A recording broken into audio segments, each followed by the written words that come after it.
I know more languages than you can count, the blonde girl whispered with calm fire. William Hayes smirked until Emily, just 12 years old in her beige cardigan, stood tall and began reciting words in Latin and Greek. The smirk faded, replaced by silence that weighed heavier than the skyscraper walls around him. The autumn sky over New York City was a heavy slate gray, clouds drifting like restless ships above the skyline. Wind pushed through the canyons of glass and steel, carrying the cold bite of October. Far below, traffic honked and snarled, the city as restless as ever. But on the 40th floor of Hayes Tech Tower, silence reigned inside a world of glass walls, polished marble, and the faint hum of hidden air conditioning. Here, wealth seemed to hang in the air itself, expensive and untouchable. Emily Carter stood close to her mother, Helen, in the gleaming corridor, clutching the strap of her worn school backpack. She was 12 years old, a thin girl with pale skin and a cascade of blonde hair that fell messily past her shoulders. Her gray eyes held a quiet steadiness that made her seem older than her years. She wore a beige cardigan over a faded floral dress, the hem brushing her knees, with polished black shoes that were clearly secondhand but shined with her own care. There was something in her presence, a soft dignity, that contrasted sharply with the grandeur of the corporate tower. Helen Carter, Emily's mother, pushed a supply cart stacked with cleaning rags and bottles. Helen was in her late 30s, a tall woman with brown hair pinned tightly at the back of her head, streaked already with silver. Her navy blue janitorial uniform was neat and pressed, though its cuffs showed the wear of years. Her shoulders stooped slightly as if burdened by invisible weights, yet her face bore a calm endurance. Life had made her cautious. Her husband had left when Emily was a baby, and Helen had carried the family alone ever since. She had worked 8 years at Hayes Tech, scrubbing toilets and polishing hallways no one else noticed. She had learned to make herself small, to survive unseen. The golden elevator doors opened with a soft chime, and standing inside was William Hayes. At 53, he was the undisputed titan of Hayes Tech, a man with salt and pepper hair slicked back to gleam like silver steel. His tall frame was draped in an immaculate charcoal suit, the kind that whispered of hand-stitching and silent fortunes. A Rolex gleamed on his wrist, and his eyes, sharp, cold, and gray as the autumn sky outside, swept over Helen and Emily with the detached amusement of a predator examining prey. William Hayes had built his empire on ruthlessness, and the world had rewarded him handsomely. "Ah," he said, his voice smooth but lined with derision. "The cleaning staff. And your little shadow." His gaze flicked from Helen's uniform to Emily's cardigan, as though weighing their worth and finding it laughably light. Helen dipped her head, murmuring, "Good evening, mister." Hayes, her voice soft, cautious. She knew better than to speak too much. William's smile was sharp. 8 years, isn't it? 8 years scrubbing the same floors, polishing the same brass. And still, no better uniform, no better life. High school, wasn't it? That's the furthest you went, Helen Carter? He stretched her name like a mockery. Helen's knuckles whitened on the handle of the cart. "Yes, sir. High school." A laugh echoed through the corridor, metallic and cruel. William circled them slowly, as though savoring the discomfort. Then his eyes landed on Emily. "And this," he drawled, "is the little dreamer?" Learning to follow her mother's footsteps into a mop and bucket? This isn't the place for children like you to dream, you know. Dreams are expensive. They're not written for your kind of background. Emily stiffened. For a moment she felt her mother's shame wrap around her like chains, but then something inside her bristled. She lifted her chin, her gray eyes steady. "Dreams don't cost money," she said. Her voice was soft, but unshaken.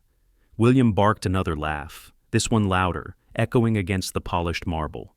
"And what do you dream of, little girl?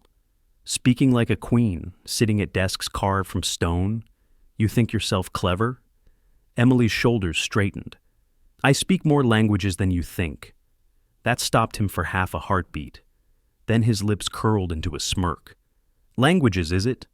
My dear, even my top translators failed with something I acquired last week.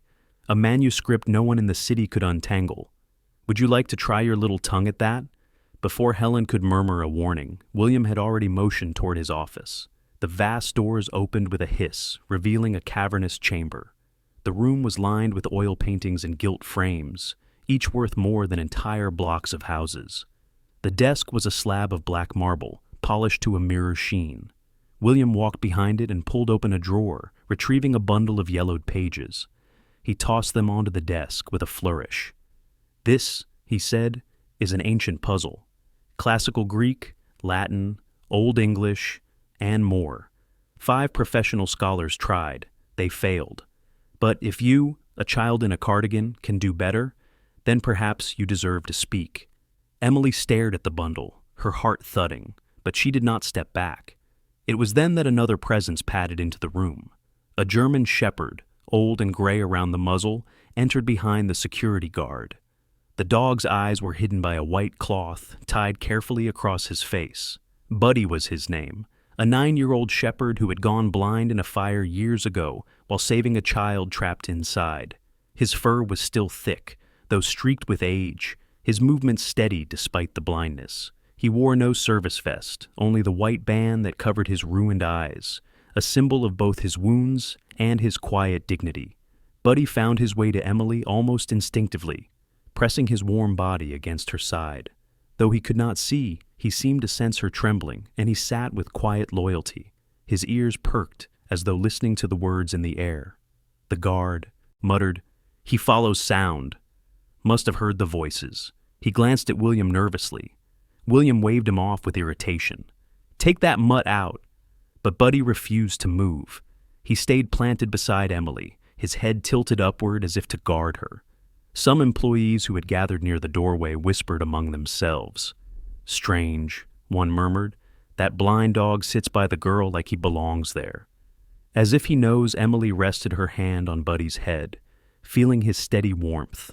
She looked back at William Hayes, and for the first time, her lips curved in the faintest smile. "If you want me to try, Mr. Hayes," she said quietly, "I will. But don't laugh at things you don't understand. Sometimes even a blind dog can see more clearly than a man who refuses to look." For the first time in years, William Hayes found himself silent. The challenge had been placed, though he believed he had already won. To him, it was still a game of power. But the room itself felt subtly altered, because standing before his marble desk was not merely a janitor's daughter, but a child who dared to speak without fear, with a blind dog at her side. The test had begun. The city outside was wrapped in the dim glow of evening. Skyscrapers blinked with restless light, while the wind pressed against the tall panes of Hayes Tech Tower. Inside, the marble chamber seemed colder than before, as though silence itself had drawn tight around the room. Emily stood with her cardigan sleeves folded at her wrists, facing William Hayes and his marble desk, with the bundle of yellowed pages resting between them. Her voice had been steady when she accepted his challenge, but now her hands trembled slightly behind her back, hidden from sight. William leaned back in his leather chair, arms folded, his smile the sharp edge of a knife. "Well, little prodigy," he said, his tone metallic, "prove your miracle. Tell me which tongues you claim."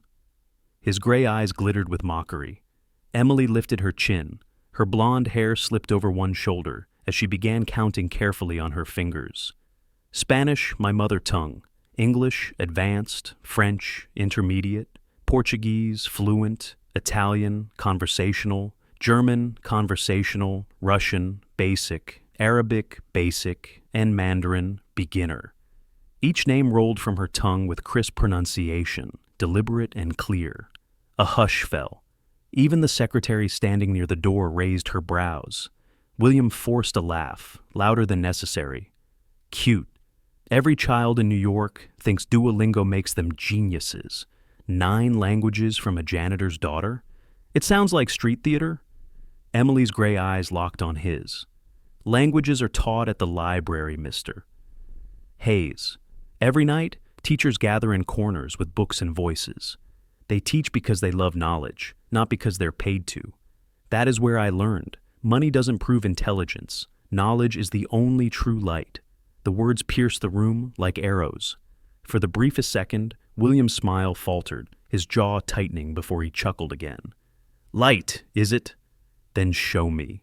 He pushed the manuscript forward with the tips of his manicured fingers. Emily's heart thundered as she touched the brittle pages. The ink, faded and brown, twisted in unfamiliar strokes. She scanned quickly, recognizing fragments of Latin, syllables that clung to the margins of prayers she had once studied from an old book. She drew a breath and began. Her voice, though soft, filled the vast chamber. Gloria, in excelsis Deo, she read, the Latin syllables flowing like watered-down stone. She shifted to another line, this one written in Greek characters. Agape makrothymai, kresteuetai. Love is patient, love is kind. The Greek words trembled but held. She lifted her gaze from the manuscript just enough to meet William's eyes. For the first time, something shifted in his stare. It was a flicker, doubt, thin as a crack in glass. He leaned forward, elbows on the desk, searching her face as if to find a trick. Yet her small voice, carrying both Latin and Greek, had sliced through the marble fortress of his certainty. Behind Emily, Buddy stirred.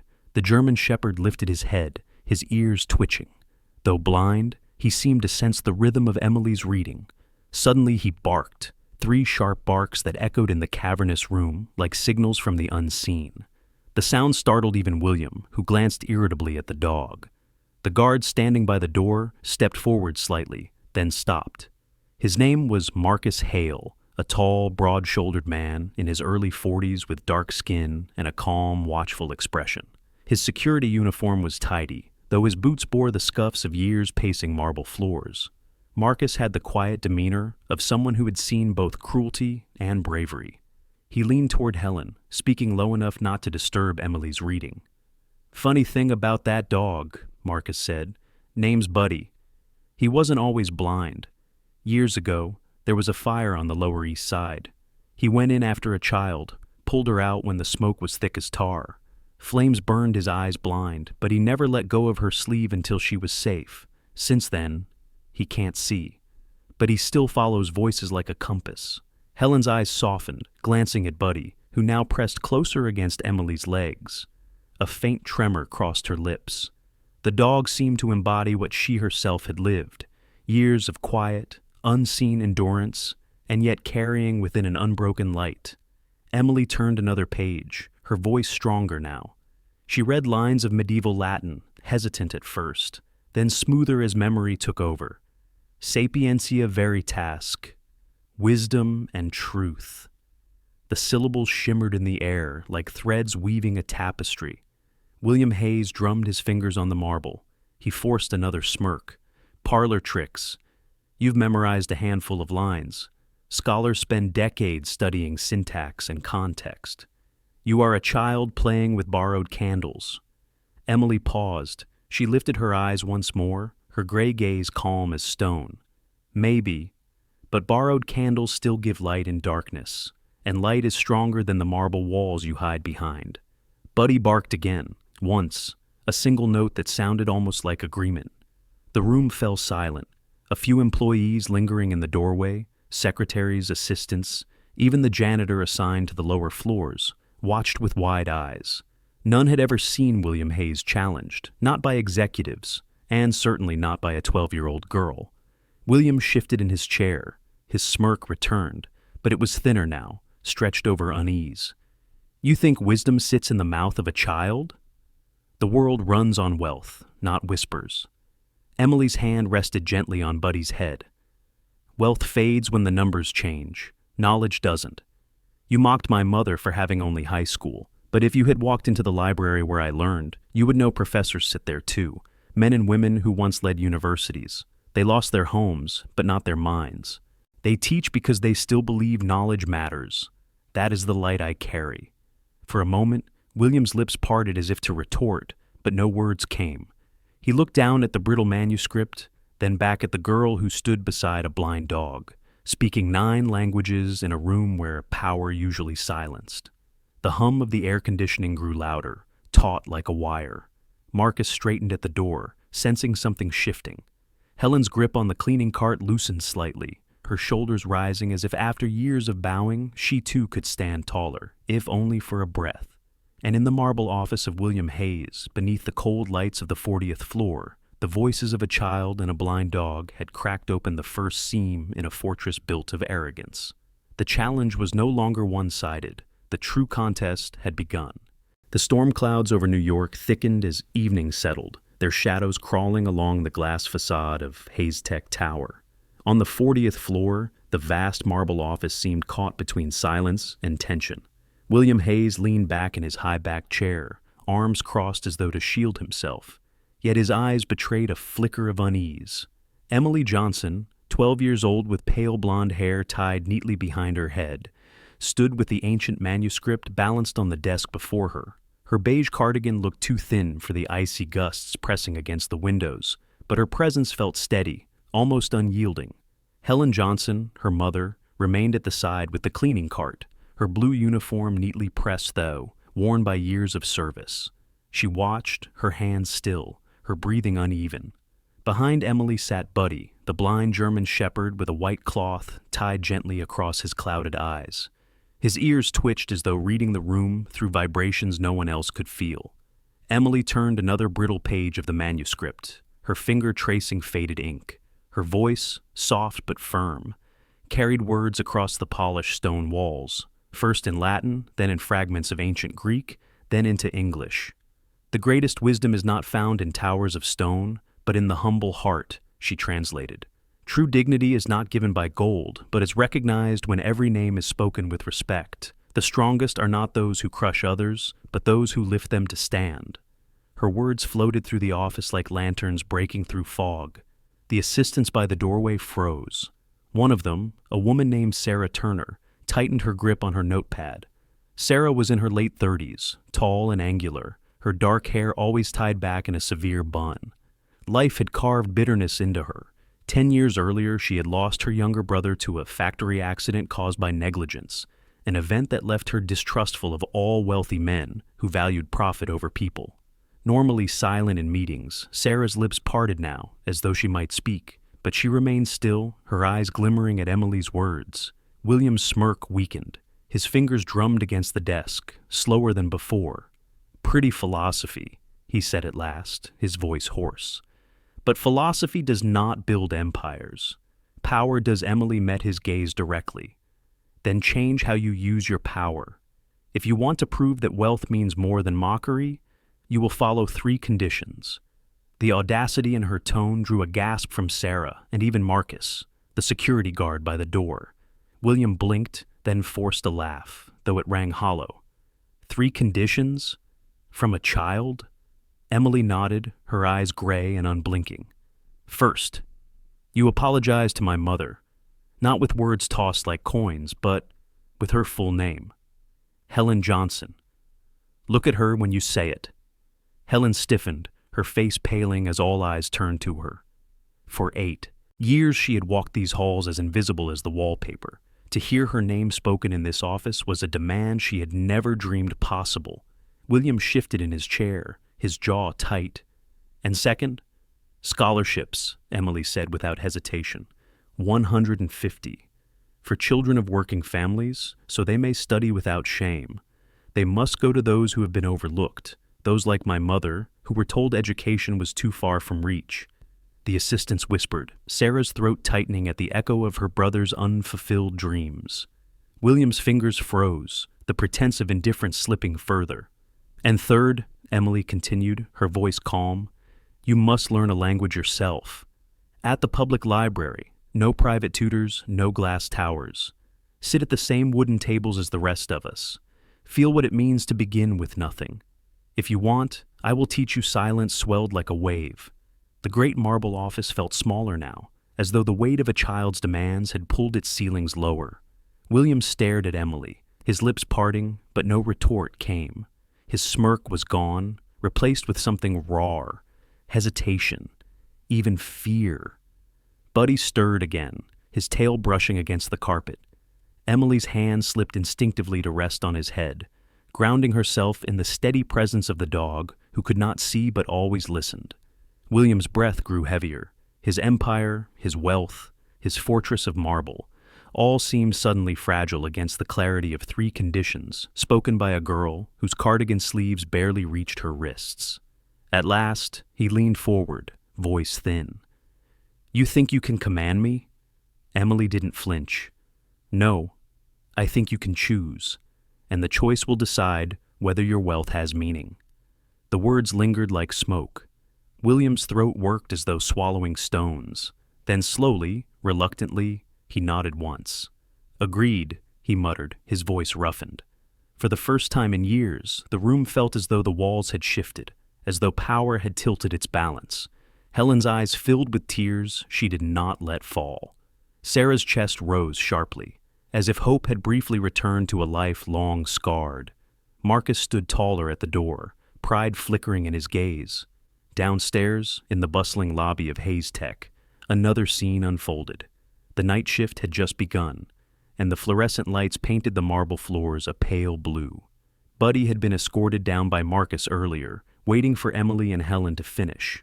A younger security guard named Tom Miller, in his mid-20s with a square jaw and restless energy, had been told to watch the dog. Tom's patience was thin. He disliked animals and muttered often that the tower was no place for strays. "Out of the way, Mutt," Tom grumbled, waving his hand sharply as Buddy stood near the revolving doors. Buddy tilted his head, ears pricking, but did not move. His white cloth gleamed under the lobby lights. Tom stepped forward, irritation flaring. Just then, a boy of about 7 darted into the lobby, tears streaking down his cheeks. He wore a red jacket too big for him, sleeves dragging across the floor. His mother, a weary-looking woman with tired eyes, had just stepped out of the elevator and was frantically scanning the crowd. The boy, lost in the crowd of office workers rushing home, stumbled near Buddy. The blind shepherd lifted his head.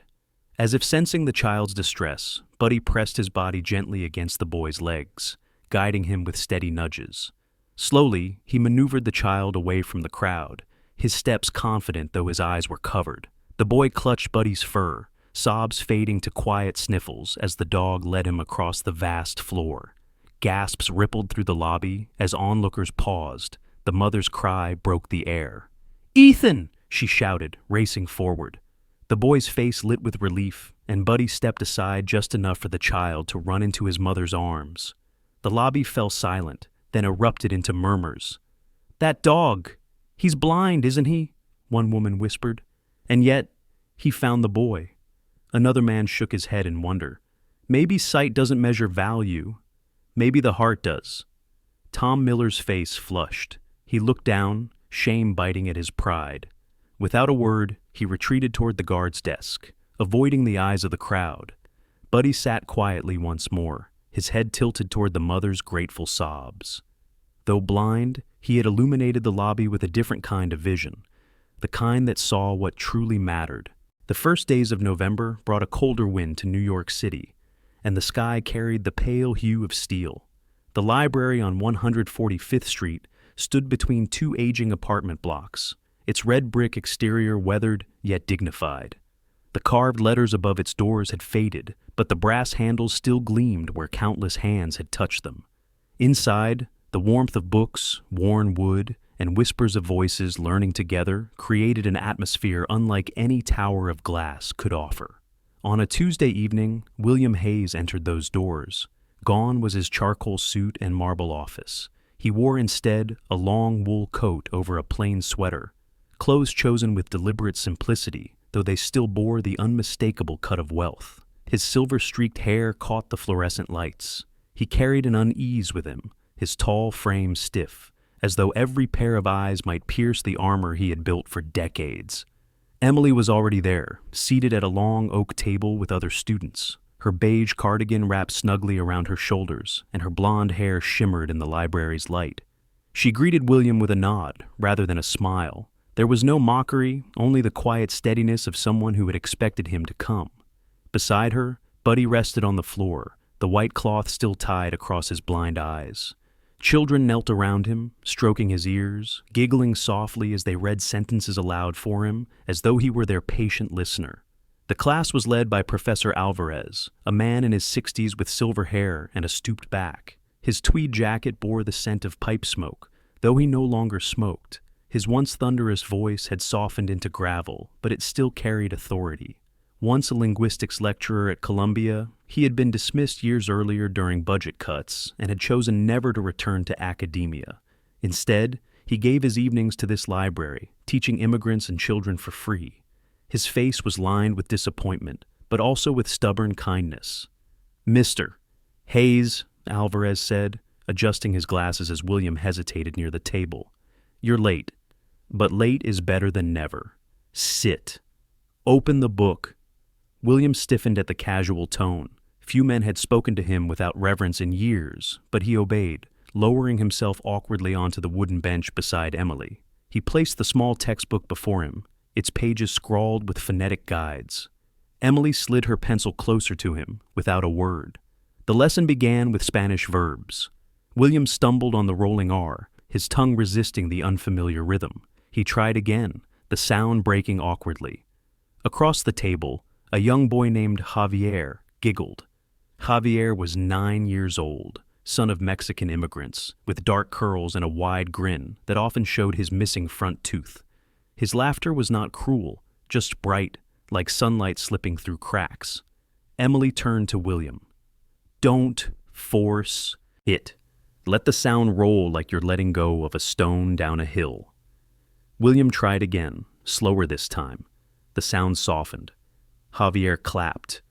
Buddy, as if on cue, barked once, startling William so much that the children burst into laughter. For the first time, the powerful CEO felt the unfamiliar warmth of being teased like an equal, not revered or feared. As the class ended, William lingered, his large hand resting on the thin pages. He watched the children gather around Buddy, stroking his fur, reading in shaky voices, "El perro es valiente," the dog is brave. The sight unsettled him. He realized the library did not belong to wealth or class. It belonged to voices. And voices could ignite something beyond profit. They could kindle dignity. While William was humbled in the library, change was beginning in his company. Helen Johnson had been summoned to the 25th floor of Hayes Tech, where a new initiative was being tested. Listening circles. She entered nervously, her navy blue uniform pressed, her dark hair pulled tight. The room was filled with mismatched chairs in a circle, an unusual sight in the sterile corporate halls. Seated among managers and junior staff was Helen's old colleague, Margaret Lewis. Margaret was in her late 40s, a short, round woman with laugh lines etched around her mouth, but eyes that often flickered with bitterness. She had cleaned alongside Helen for years, and though she loved to gossip, hardship had made her sharp-tongued.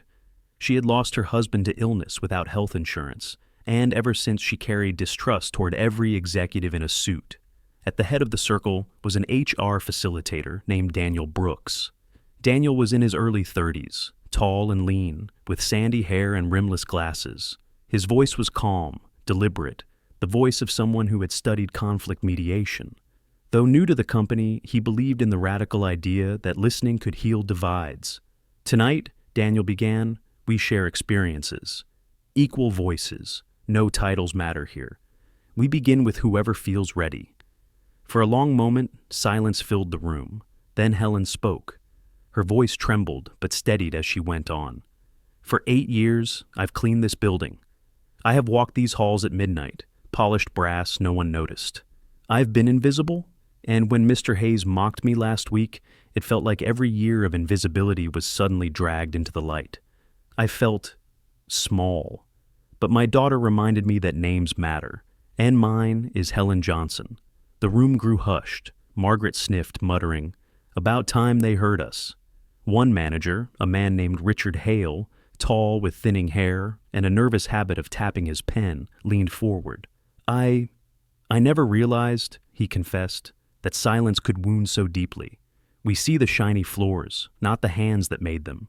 As more voices followed, stories of neglect, of unseen labor, and of silent dignity filled the circle. Something shifted. The managers did not defend themselves. They listened. And for Helen, standing in that circle with her name spoken and heard, it felt like a weight she had carried for years had begun to lift. By the end of the week, word spread through Hayes Tech of the changes. Some mocked, some resisted, but others leaned closer to listen. And when William Hayes returned from the library, still wrestling with Spanish verbs, He heard about these listening circles. For the first time, he did not dismiss them as weakness. He sat in his office, recalling the children reading to a blind dog, and he wondered if Emily had been right.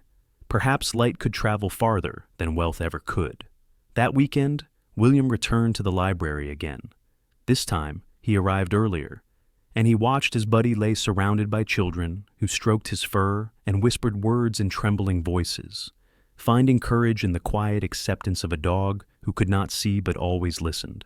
William stood at the doorway, silent, before taking his seat at the table once more. The man who had once believed only in profit was learning, haltingly, that knowledge was a fire that spread best when shared. The winter morning dawned bright over Manhattan, the kind of cold that painted every breath white and etched diamonds across the glass of Hayes Tech Tower. Inside the grand auditorium, rows of seats filled quickly with employees, reporters, and students invited for a ceremony no one could quite believe was real. The stage was lit in soft amber, banners bearing the Hayes Tech crest, flanking a podium at the center. Yet it wasn't the banners that held attention. It was the anticipation of a man known for arrogance, now promising humility. Helen Carter sat near the front, her navy blue uniform replaced with a modest gray dress. She looked elegant in her simplicity, her dark hair brushed neatly, her hands clasped tightly in her lap. She had never sat in this hall before. Cleaners were never invited to such gatherings. Today, however, her name was written in the program, and that knowledge made her shoulders square a little higher. Beside her sat Emily, 12 years old, but with a poise that belied her age. Her blonde hair had been tied with a ribbon, her beige cardigan exchanged for a soft cream dress borrowed from a neighbor. The fabric a little too long, but cherished all the same. She clutched a folder with the last page of the manuscript tucked safely inside, prepared to read when the moment came.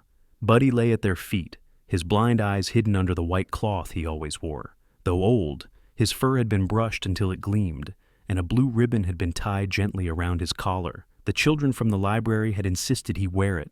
To them, he was already a symbol of something greater than sight. When William Hayes walked onto the stage, the air shifted. The CEO, who once towered above all in disdain, now appeared smaller, though not in stature. He still wore his tailored suit, but his movements were slower, less commanding, as if each step carried the weight of change.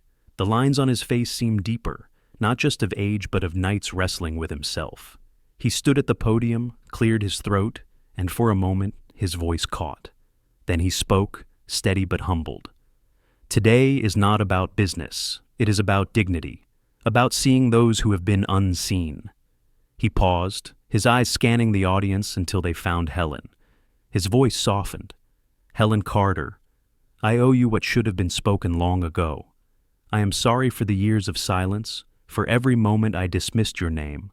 Today, I say it with respect. Helen Carter, I apologize. The room grew utterly silent. Helen's eyes filled with tears she did not hide, her lips trembling. For the first time, she was no longer invisible. The audience stirred, a wave of whispers rippling through the hall. Even Sarah Turner, the tall, severe secretary who had distrusted wealth since losing her brother, felt her throat tighten. She wiped her eye quickly, unwilling to let anyone see her softened heart. William continued. As promised, Hayes Tech will fund 150 scholarships this year alone, open to children of working families. And this will not be a one-time gesture. We are establishing the Carter Foundation, named not for me, but for the dignity of those whose labor is too often overlooked. This will continue as long as Hayes Tech stands. Applause rose, hesitant at first, then swelling until the hall thundered. Emily rose from her seat and approached the stage, the manuscript in her hands. William stepped aside, allowing her the podium. Her voice, though young, carried clearly. The richest man is the one who enriches others.